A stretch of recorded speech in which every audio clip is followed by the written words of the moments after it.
Hello, this is the my artefact episode number 299. आजची तारीख आहे 23 डिसेंबर 2015. आता वाजले करीब रात्रीचे 11:30. आज काही स्पेशल नव्हतं. घरचं काम सुरू आहे, त्यामुळे आज मी दिवसभर इथेच बिझी होतो. दिवसभर कुठे, पण दुपारी झोपलो ना मी. हा, पण मोस्ट ऑफ द टाईम मी उभाच होतो इथे. काय आलं की सकाळी उठलो, जिमला गेलो. आज ट्रायसेप मारतो, आज चेस्ट मारतो म्हणलं, बट आज 1 मॅन होता आणि तो ट्रायसेप मारून राहिला, त्यामुळे मला पण ट्रायसेप मारावं लागला. नंतर घरी आल्याबरोबर मग हे काम सुरू झालं. मी इकडेच पाहून राहिलो होतो कामाकडे, वरती वगैरे कसं आहे, काय आहे सुरू. पूर्ण म्हणजे 10 वाजता आलो, 10-10:30 वाजता, आणि बस तिथेच थोडासा नाश्ता केला, हातपाय धुतले आणि बस वरतीच होतो. पूर्ण ते बघत, विटाला पाणी मारत. आज पूर्ण ते जोता वगैरे बांधलाय, बीम वगैरे टाकलाय त्यांनी, आणि थोडीशी भिंत उभी केली आहे, खिडकी एवढी. आणि आता उद्या वगैरे चांगला दरवाजा वगैरे लागते उद्या. आपला म्हणजे होते 10 दिवसात तरी होऊन जाते. थोडंसं लेटलो दुपारी. नंतर काही नाही. नंतर उठलो तेव्हा थोडंसं हे साफसफाई करायला लागलो. पूर्ण इथला कचरा झाला होता इकडे. फ्लोरिंग पूर्ण तुटलं आहे, त्यामुळे इथे तर याला थोडंसं प्लास्टर मारायला लावावं लागेल जेव्हा पूर्ण काम होईल तेव्हा. आणि देन आंघोळ केली. आज थोडंसं वडिलांसोबत थोडं चांगलं वागलो ना. म्हणजे काल घरी होतो, झोपलो. आज उठलो, दिवसभर इथं होतो त्यांच्यासमोर, आणि त्यांना बसायला चेअर वगैरे दिली, तर त्यामुळे त्यांना पण थोडं चांगलं वाटलं. तर मग आज वडिलांनी हे मला हे घेऊन दिली, चप्पल. तसं नाही का, म्हणजे थोडं चांगलं होतं, तर त्यामुळे मग मला पण थोडं चांगलं वाटलं. म्हणून मी नाही का वडिलांच्या आवडीने चप्पल घेतली. वडिलांना आवडली होती. ॲक्च्युली मला नाही आवडली होती चप्पल, बट होत जाईल ना, आता चालत आहे ना, त्यामुळे चालायचं आहे. चप्पल घेतली, मग काही नाही.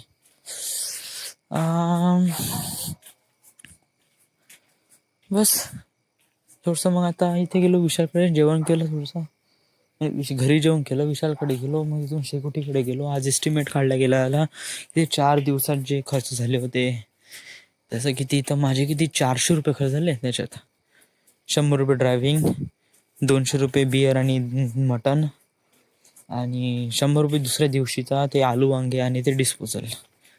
तशा म्हणून 400 रुपये गेले लागले माझे. त्याचं मॅटर मी काउंट केलंच होतं. मी 500 रुपये रेडीट ठेवले होते त्यासाठी, त्या स्टफसाठी. ओके, ठीक आहे. 100 रुपये अजून माझ्याशी आहे जवळ. ठीक आहे, चालत आहे. मग काही नाही. बस थोडीशी मजा वगैरे आली. आता घरी आलो. आर्टिफॅक्ट एपिसोड आज काही स्पेशल तर काय नाही. रिझल्ट अजूनपर्यंत लागायचा आहे.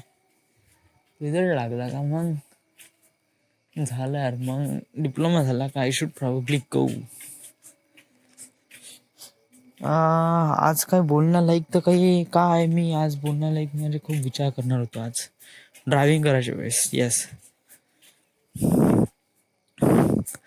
ओके, ठीक आहे. मुंबई कशी राहीन माझ्यासाठी.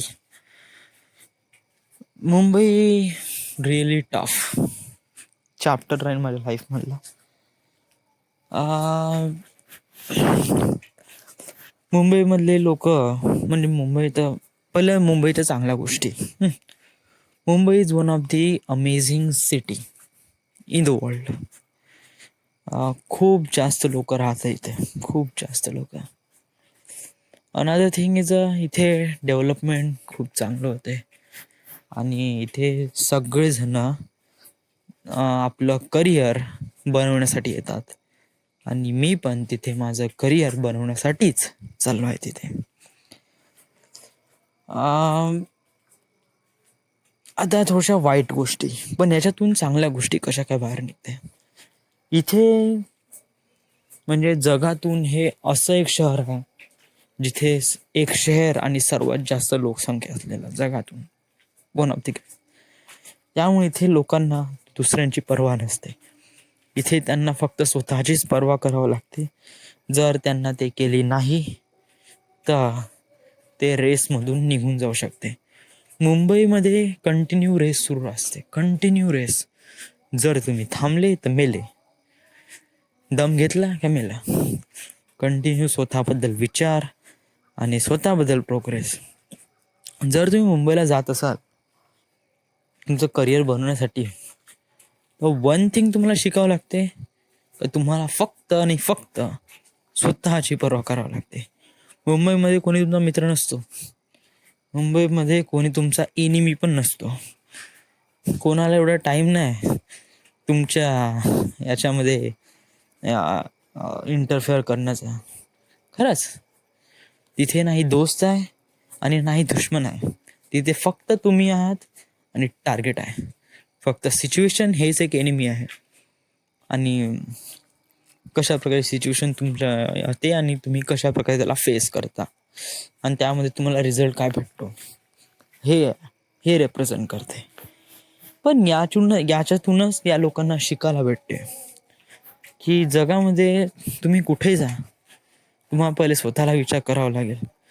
जर माणूस स्वतःचं डेव्हलपमेंट करन आणि प्रत्येक माणूस जर स्वतःचं डेव्हलपमेंट करन तर काय होईल? ऑफकोर्स एक समाजाचा विकास होईल आणि समाज विकास झाला की देशाचा विकास होईल. त्यामुळे माणूस स्वतःचा आणि स्वतःच्या फॅमिलीची काळजी करतो आणि स्वतःच्या फॅमिलीच्या डेव्हलपमेंटसाठी नेहमी तत्पर राहतो. That is it, that's a fact आहे. अनदर थिंग इज म्हणजे याच गोष्टी खूप इम्पॉर्टंट असते जे तुम्हाला त्याच्याशी बोलवते. आता माझं आहे, मला फिल्म बनवायची आहे, तर माझ्याशी कोणते खूप जास्त ऑब्स्टिकल्स येणार, बहुत भयानक, बहुत खतरनाक. फर्स्ट ऑफ ऑल तिथे येणार की जाऊ देणार आपण का नव्हतो. येणार तर येणारच आहे, टार्गेट फेस करायचंच आहे. आपण ते बोलून स्वतःला काऊन नर्वस करू? राईट. ज्या गोष्टी होणार आहे ते होईनच, जे वाईट होणार आहे होईनच. तुला एवढं माहीत आहे ना तिथे जाऊन वाईट होणार आहे आपलं, पण वाईट होऊन चांगलं होणार आहे हे पण माहीत आहे ना. बस स्टिक राहा, चिपकून राहा, सोडू नको. सोडला का मेला, एवढं लक्षात ठेव. सोडला का मेला, चिपकून राहा, नेहमी धावत राहा, नेहमी पळत राहा, नेहमी ट्राय मारत राहा, नेहमी कितीही कितीही आणि कितीही प्रॉब्लेम येत राहा, नेहमी ट्राय मारत राहा. पोट दुखन, अंग दुखन, गांड दुखन, बस निघायचं, चप्पल घालायची, बस निघून जायचं आणि बस नेहमी ट्राय करायचं. कारण तुला माहित आहे बायनरी कोड हे फक्त तुझी स्टोरी नाही. बायनरी कोड हे फक्त म्हणजे तू बनवली आणि तू घेऊन येऊन राहिला आणि त्याचा ॲडव्हान्टेज पण तुलाच भेटन असं नाही आहे. बायनरी कोड म्हणजे हे फ्युचरमध्ये रेप्रेझेंट केलं आहे का one of the popular movie in the world. फ्युचरमध्ये मला फ्युचर आत्ता दिसून राहिला आहे आणि मी त्या फ्युचरसाठी आता धावून राहिलो आहे.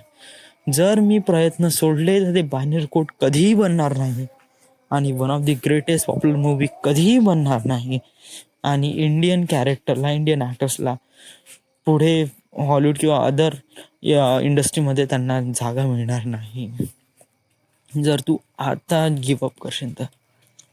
कारण तुला माहीत आहे बायनरी कोड काय आहे आणि तुझ्यामध्ये स्किल आहे का त्याला कशा प्रकारे बनवायचं आहे. तुला फक्त रेप्रेझेंट करायचं आहे, फक्त रेप्रेझेंट करायचं आहे. म्हणजे तू फक्त आई आहे आणि आईचं महत्त्व खूप जास्त असते आणि ऑफकोर्स तुला त्याचा बेनिफिट तर भेटणारच आहे तुझ्या लाईफमध्ये 101%. बहुत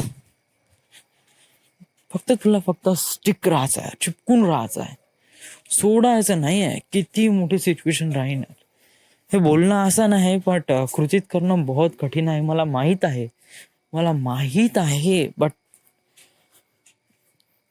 जर या गोष्टीतूनच काही ना काही करायचं असेल तर याच गोष्टीपासून होते. हो, काही ना काही टार्गेट आणि काही ना काही चेस करायचं आहे तर दिस इज इट.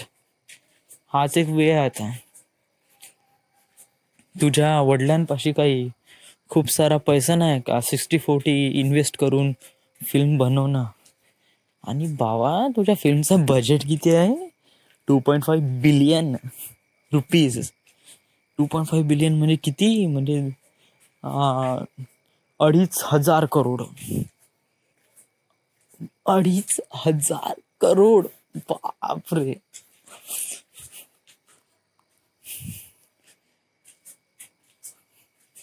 2,500 करोड हवे. 2,500 करोड बोट झालं ना. 1 बिलियन म्हणजे 1,000 crore. Sorry sorry sorry 250 crore. Yes 250 crore. 250 crore.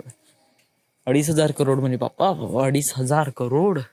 पागल झालं ना. 2,500 करोड मध्ये तर ते 10-12 फिल्म बनवणं होते ना. 250 करोड. 250 करोड म्हणजे 500,000. 2.5 मिलियन.